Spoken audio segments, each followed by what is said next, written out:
Good morning, students. Myself Patel Laksha. Today I am going to start your standard 6 Social Science in Geography subject. Your chapter number 3 is the motion of the earth.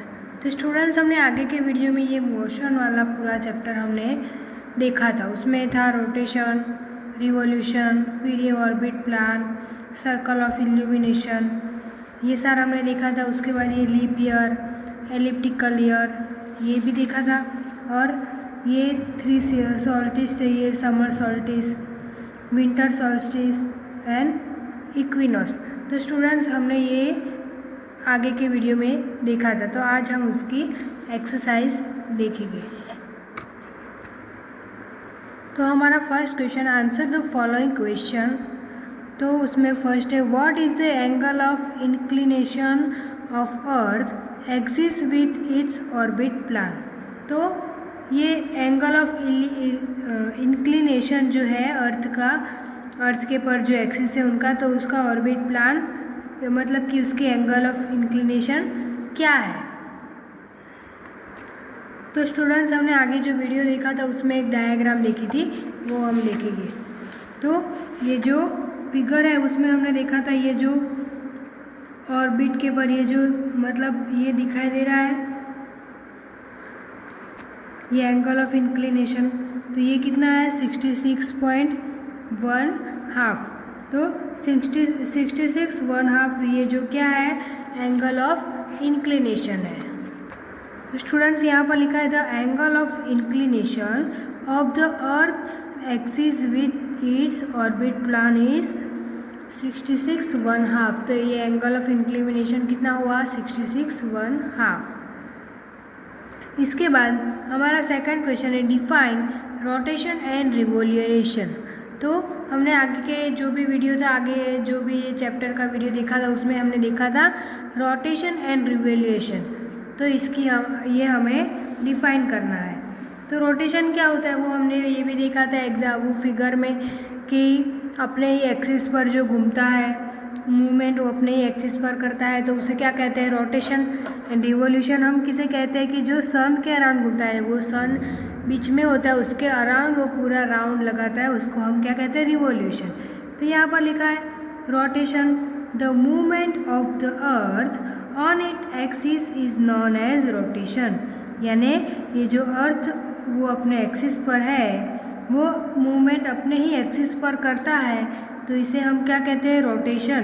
The movement of the earth on its axis is known as rotation. और revolution, तो revolution का meaning क्या होगा, the movement of the earth around the sun. यानी ये जो अर्थ जो है वो अराउंड द सन यानी सन के अराउंड मूवमेंट करता है इन अ फिक्स पार्ट और ऑर्बिट. यानी वो जो फिक्स पार्ट है उसके और ऑर्बिट ये दोनों के अराउंड मतलब कि सन के अराउंड जो अर्थ है वो मूवमेंट करता है, पूरे घूमता है सन के अराउंड, उसे हम क्या कहते हैं इज नॉन एज रिवोल्यूशन. तो स्टूडेंट्स रिवोल्यूशन की डिफाइन ये होगी, the movement of the earth around the sun in a fixed path or orbit is known as revolution. तो इसके बाद हमारा थर्ड क्वेश्चन है, what is a leap year. तो आगे की जो वीडियो थी हमने वो एलिप्टिकल या ना लीप ईयर ये दोनों डेफिनेशन हमने देखी थी, लीप ईयर एंड एलिप्टिकल. तो उसमें से हमें एलिप्टिकल के बारे में बताना है. तो क्या होता है elliptical, the year in which February. क्या है, the year in which February is of 29 days instead of 28 days is called a leap year. यानी जो ईयर है उसमें मतलब कि फेब्रुअरी में कितने 29 डेज होते हैं इंस्टेड ऑफ 80 डेज. मतलब हमने जो आगे के वीडियो जो था उसमें हमने काउंट किया था लिखकर कि वो जो 1 ईयर मतलब 4 ईयर जो भी होते हैं उनके एक दिन काउंट करके 4 डेज जो होते वो मतलब 4 आवर जो एक की काउंट कर हमने ये 1 डेज आगे बढ़ाया था. यानी 28 डेज होते हैं, लेकिन हर 4 ईयर्स के मतलब 4 ईयर्स होते हैं, उसके बाद एक डे, एक जो 5th ईयर आता है वो कौन सा होता है, उसमें एक डे जाता होता है, तो उसमें 29 डेज होते हैं, वो हमने आगे देखा था। तो the year in which February is 29 days instead of 28 days is called leap year, यानी वो 29 डेज होते हैं लेकिन उसके पहले तो वो 28 डेज थे, तो is called a leap year. Thus a leap year is of 366 days instead of 365, यानी जब 28 डेज थे तो टोटल हमारे पूरे ईयर के कितने 365 डेज होते हैं, और जब ये 29 डेज है तो टोटल कितने होते हैं 366 डेज होते हैं। तो हम यहाँ पर लिख सकते हैं thus a leap year is of 366 days instead of 365 days. इसके बाद हमारा 4th क्वेश्चन है differentiate between the summer and winter solstice, यानी ये डिफरेंस हमें बताना है समर एंड विंटर सॉल्स्टिस के बारे में। तो हम देखेंगे summer solstice and winter solstice.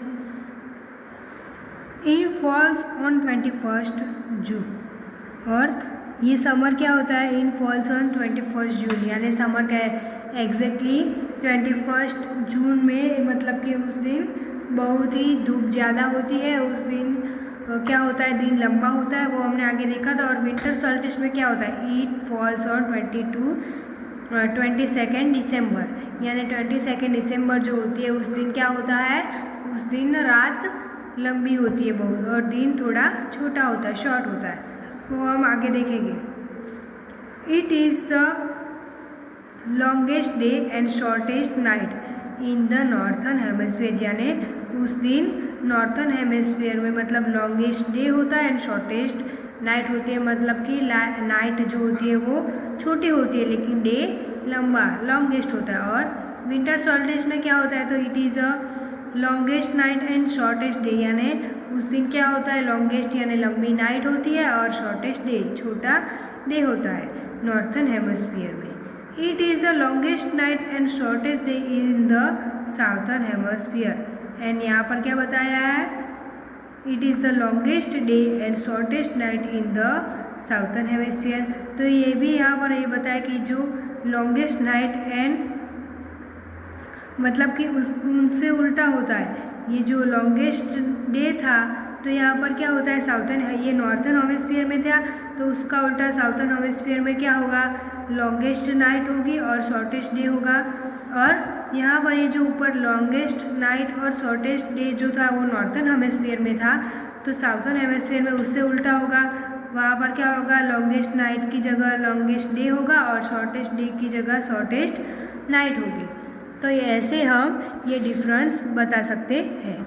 उसके बाद हमारा 5th क्वेश्चन है व्हाट इज़ एन इक्विनॉक्स।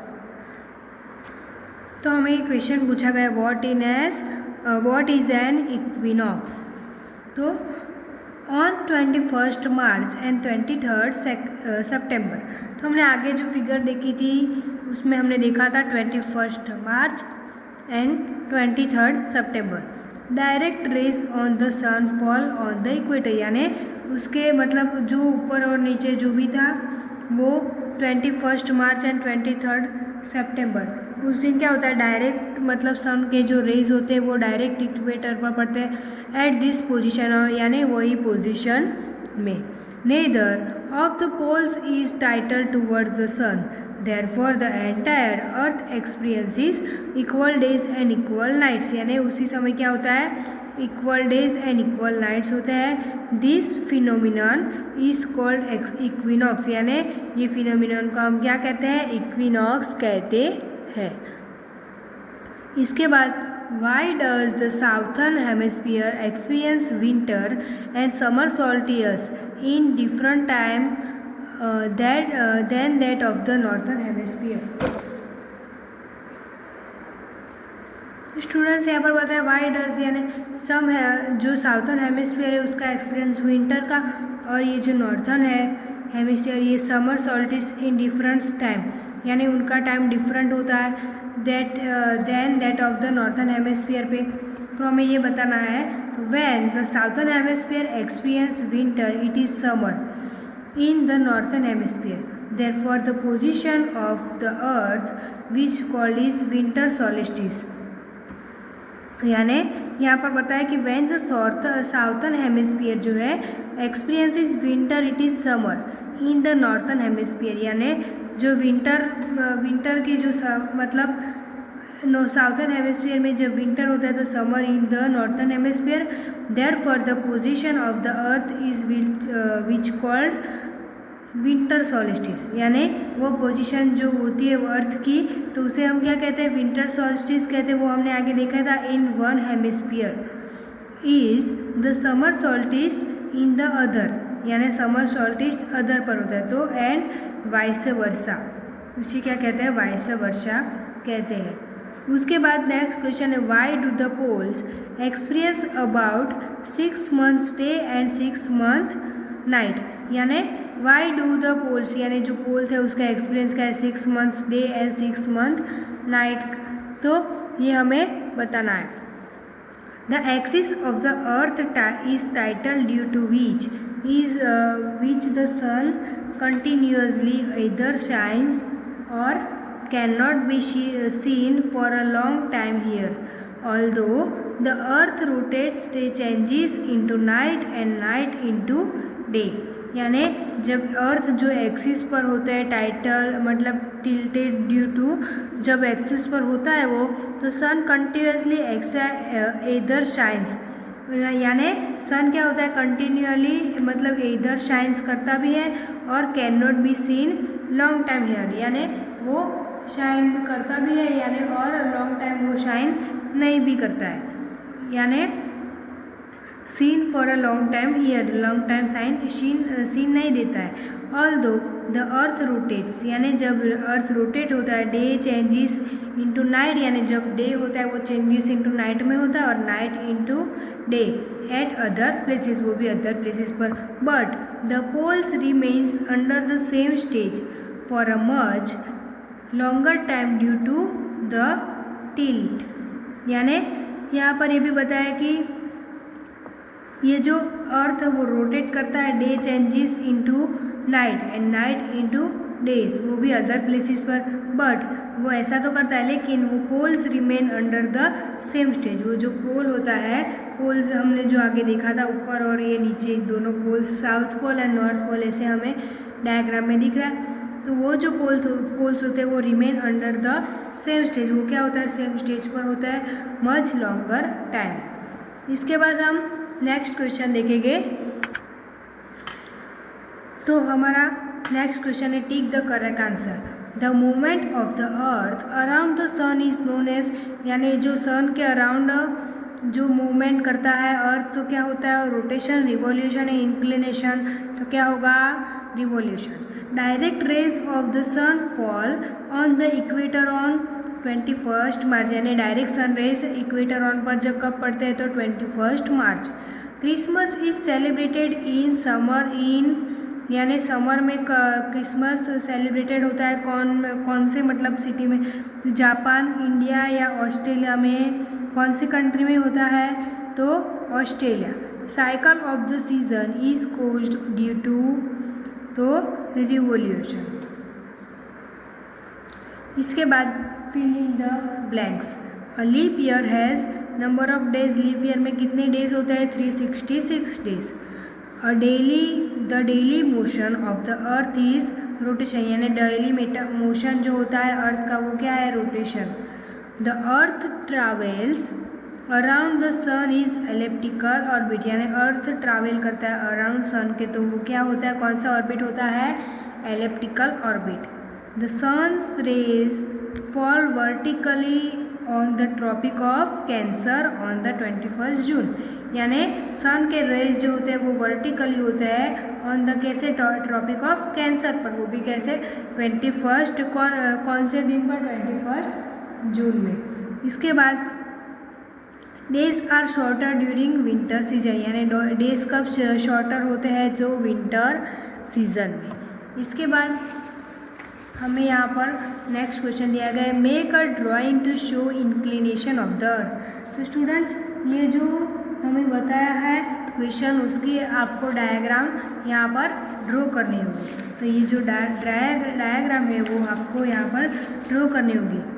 तो ऐसे डायग्राम में यहाँ पर ये जो the vertical line from the